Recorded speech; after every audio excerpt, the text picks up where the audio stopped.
खुलुमबाय। दिनै क'क्राझार जिल्ला दुलाराय बर' फरायसा आफादा जे दुलाराय बर' फरायसा आफादनि मोनसे मावथांखि आदब आरो गुन गोनां सोलोंथाइनि मावथांखि, बे मावथांखिनिनो मोनसे एजेन्डा बायदियै क'क्राझार जिल्ला दुलाराय बर' फरायसा आफादा थांनाय जे थिपकायाव जानानै थांनाय 53थि बोसोरारि थान्दै जख'न्थायाव जोङो क'क्राझार जिल्ला एबसुआ मोनसे थांखि लानाय जादोंमोन जे क'क्राझार जिल्लानि सिङाव जोङो गेजेर फरायसालिनि फरायसाफोरखौ जे गुन गोनां सोलोंथाइखौ बांहोनो थाखाय जे देग्लायनिफ्राय डिस्ट्रिक्ट टेलेन्ट सार्च एग्जामिनेसनखौ खुंनाय जाथों होननानै मोनसे थांखि लानाय जादोंमोन। थिग बेबायदिनो थांखि लानाय बायदियै जोङो देग्लाय डिस्ट्रिक्ट टेलेन्ट सार्च एग्जामिनेसन बर्डखौ जोङो दाफुंनानै लाबाय आरो बे बर्डनिनो दिनै मोनसे गोनांथार मावफुं मेल लानाय जादोंमोन।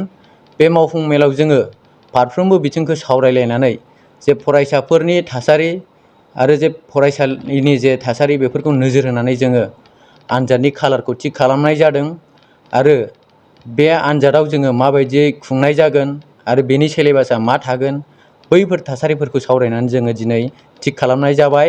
गतिके जोङो आनजादनि थारिखखौ जोङो लानाय जादों जे फैगौ 20 नभेम्बर खालार खालि 2022 खालार खालि जोङो आनजादखौ सारा क'क्राझार जिल्लानि सिङावनो जोङो खुंनाय जागोन आरो बे आनजादावहाय गेजेर फरायसालियाव फरायनाय जायफोरनाखि बर' बिजोंनि फरायसाफोर थाखो 6निफ्राय थाखो 8सिम फरायनाय बे बर' बिजोंनि फरायसाफोरा बे आनजादावहाय लिरनायनि थाखाय खाबु मोनगोन आरो बे फर्मखौ जोङो जे मोनफ्रोमबो गेजेर फरायसालियावहाय जोंनि दखरा आफादनि थ्रुयै जे बे फर्मखौ जोङो 10 अक्ट'बरनिफ्राय इसु खालामनाय जागोन आरो 10 अक्ट'बरनिफ्राय इसु खालामनानै 25 अक्ट'बरसिम जों बे आर'जलाइ गथायनायनि जे जोबथा सम बेखौ जोङो खालामनाय जादों। दा ओंखायनो दिनै जोङो बे नोंथांमोननि मिडियानि गेजेरजों जों खावलायहरनो सानो जे जाहाथे जोंनि क'क्राझार जिल्लानि सिङाव थानाय गुबुन गुबुन जे फरायसालिनि फरायसाफोरा लोगोसे फोरोंगिरि बिथांमोनाबो जे जों जिल्ला आफादा लानाय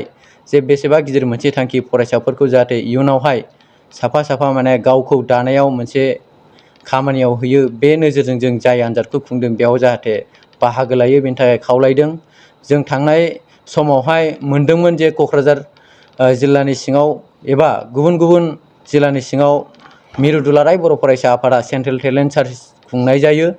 दा बे सेन्ट्रेल टेलेन्ट सार्चआव थाखो 9 आरो 10नि थाखाय जे माने खुंनाय जायो। दा बे थाखो 9 आरो 10आव जेब्लानाखि होयो जोंनि जे गेजेर फरायसालिनि फरायसाफोराबो माने लिरनायनि थाखाय गोबांथार आग्रह जानायखौ जों नुनो मोनदों। गतिके एइबाराव जायफोरनाखि फरायसाफ्रा जाय गोसो गुदुं फरायसा बिथांमोननि थाखाय मोनसे बेबायदि खाबु फैदों। दा ओंखायनो बे खाबुखौ जाहाथे जोंनि बर' बिजोंनि फरायसाफोरा लायो आरो बेहाय जोङो आनजादनि जे फिथाइ होखांनायनि उनाव जोङो बान्था महरै गथायनाय जागोन। दा जों बान्था हिसाबै जोङो सेथि बान्था लादों, नैथि बान्था आरो थामथि बान्था होनाय जादों। जे जायफोर माने थाखो 6आव फरायगोन बेयावबो सेथि, नैथि आरो थामथि थानाय जागोन आरो 10नियाव जायफोरनाखि लिरगोन बेयावबो सेथि, नैथि, थामथि आरो 8आव जायफोरनाखि लिरगोन बिथांमोनहाबो माने सेथि, नैथि, थामथि थागोन। दा जोङो सेथि, नैथि, थामथि बान्थानि जे माने स्कलारशिप हिसाबै जोङो वान टाइम स्कलारशिप होगोन। बिथांमोना जायफोरनाखि सेथि मोनगोन बिथांमोननो जोङो 10,000 बान्था होनाय जागोन। जायफोरनाखि नैथि मोनगोन बिथांमोननो जोङो खेबसेनि थाखाय 7,000 मोनगोन आरो थामथि बान्थानि थाखाय जोङो 5,000 होनाय जागोन। दा बिनि अनगायैबो जायफोरनाखि 85% एबा बेनिख्रुइ बांसिन मोननो हागोन बिथांमोननो जोङो खेबसेनि थाखाय माने 2,000 खरि बे जायफोरनाखि 85%नि बारा मोनगोन बिथांमोन फरायसाफोरनो जोङो बे बान्थाखौ गथायनाय जागोन आरो। एग्जामिनेसन मोनसे बर्डनि मिटिं जादों। बे बर्डनि मिटिङावहाय जोङो दिनैहाय आनजादा माब्ला जागोन आरो मा थाखोनि थाखाय जागोन आरो बेहाय मा आयदाया थागोन एबा साबजेक्टआ थागोन बेनि सोमोन्दै जों गुवारै रायज्लायदों। बेनिफ्राय जों आनजादनि थारिखखौबो थिग खालामदों। बिनि मार्क्सआ बेसेबां जागोन बेखौबो थिग खालामदों। सिगाङावहाय जोङो आनजादनि थारिखखौ 20 नभेम्बर 2022 मायथाइयाव जों थिग खालामदों आरो बिनि रिजाल्टखौहाय जोङो डिसेम्बरनि फार्स्ट उइक बेखौ जों लानानै दोनदों आरो बाहाय गासैहाय थाखो 6निफ्राय थाखो 8सिम फरायसाफ्रा बाहागो लानो हागोन आरो बेनि मार्क्सआ गासै 120 जागोन। मोनफ्रोमबो आयदानि सायाव गासैहाय 30 नाम्बारा थानाय जागोन आरो बाहाय बे जे सानखान्थि बेनिफ्राय गोरलै गोरलै सानखान्थि, बेनिफ्राय गोरलै मा होनो जेनेरेल साइन्स थागोन, इंलिस थागोन आरो जिके थागोन। बे जिकेआवबो जों माखासे बाहागो खालामदों। बाहाय माखासे बेखौ जोङो दिनै बुंथ'वाबाबो उननि हाबाफारियाव जों बेखौ खोन्थानो हागोन। अब्लाबो बे साबजेक्टआ जे मोनब्रै साबजेक्ट जागोन, बे 30 लानानै जानाय जागोन 120 गासै मार्क्सआ।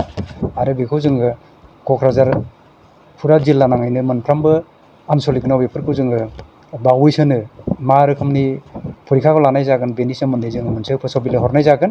जोंहा क'क्राझार दुलाराय बर' फरायसा आफाद जिल्लायाव गासै 21 आनसलिक दङ। बे 21 आनसलिकनि गेजेराव जोङो गासै 11,000नि बारानिबो फरायसाफोर मोनगोन साननानै जोङो बेखौ मिजिंथिदों। आरो हयथ' जों बे जाफुंगोन जों बेखौ आसा खालामो। आरो बेनि उद्देश्यआनो जाहैबाय जोङो बर' बिजों फरायनाय जायफोर फरायसुलि फरायसाफोर दङ, बिथांमोनाबो जाहाथे गुबुन बिजों फरायनायजों मोगा मोगि जानानै जाहाथे जौगालांनो हायो, बेनो मोनसे एबसुनि उद्देश्य।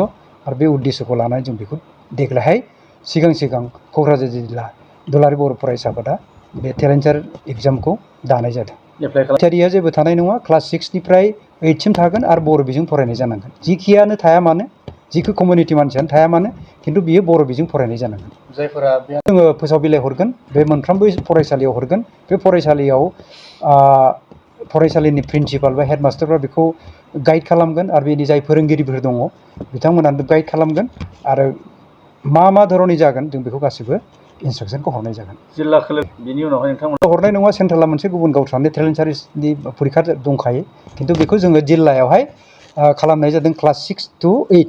जे माबाया सेन्ट्रेलाव दङ 9 आरो 10 दं। बाजाज कम्पानिनि गुबुन गुबुन रोखोमनि बाइक सालायनो मोजां मोनग्राफोरनि थाखाय मोनसे गोजोनथाव खौरां। ब्रह्म अट'मबाइल्स एबा बाजाज श'रुमआ लाबोदों नोंथांनो दुर्गा फुजानि स्पेशेल अफार। ब्रह्म अट'मबाइल्स एबा बाजाज श'रुमआ उदालगुरि जिल्ला रौता सारियालियाव दं। खोब खम बेसेनावनो एबा 9,999 डाउन पेमेन्ट होनानैनो नोंथाङा बाजाज कम्पानिनि गुबुन गुबुन रोखोमनि बाइकफोरखौ लानो हागोन। बाइकजों लोगोसे स्पेशेल गिफ्ट पेकबो मोननो हागोन। स्पेशेल गिफ्ट पेकआव हेलमेट आरो 5 लिटार पेट्रल हरनाय जागोन। बेजों लोगोसे गोजाम बाइक आरो स्कुटिफोरखौ बेयाव सोलाय सोल' खालामनायनि खाबुखौ मोनगोन। गोबांथार फोरमानलाइसि होनांगौनि गोनांथि गैया। स्पेशेल अफारा 27 सेप्तेम्बरनिफ्राय 8 अक्ट'बरसिम सोलिगोन। गोबांथार मिथिनो थाखाय 9101541183 936553188 आरो 9957318292 जानबुं अनजिमायाव जगाजग खालामहरनो हागोन।